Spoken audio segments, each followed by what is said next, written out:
La situation a commencé en classe de 3e. J'étais dans une ville de l'intérieur où il y avait un professeur d'anglais qui m'avait fait des avances, mais je n'avais pas accepté. Il faisait des évaluations. Du coup, ma moyenne a chuté. Je n'avais même plus envie d'aller faire le cours.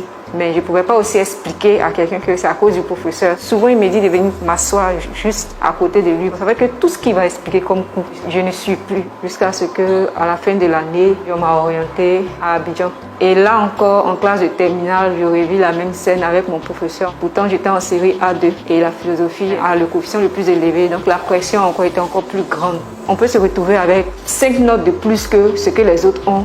Parce que c'était une forme pour lui de pression pour que nous, on puisse céder. Ça devenait énervant. Je n'étais pas la seule. Il faisait cela à plusieurs filles. Et puis j'ai vu que ces filles-là avaient du mal à avoir des moyens. Ce que je peux dire à ces personnes qui traversent cette situation, c'est qu'aujourd'hui, il y a les plateformes de VBG, violence basée sur le genre, qui sont en train de faire un travail de fond pour que toute personne vulnérable se trouverait en cas d'harcèlement sexuel, d'abus sexuels, etc., puisse avoir une oreille attentive, puisse avoir un suivi et même aider cette personne-là si nécessaire à porter plainte. Ce n'est plus la peine de faire comme moi, parlez-en autour de vous, mais voyez les assistants sociaux qui sont dans vos établissements. Je remercie Etudes.ci de m'avoir donné l'opportunité de sensibiliser mes camarades, élèves et étudiants sur la question de l'harcèlement au milieu scolaire.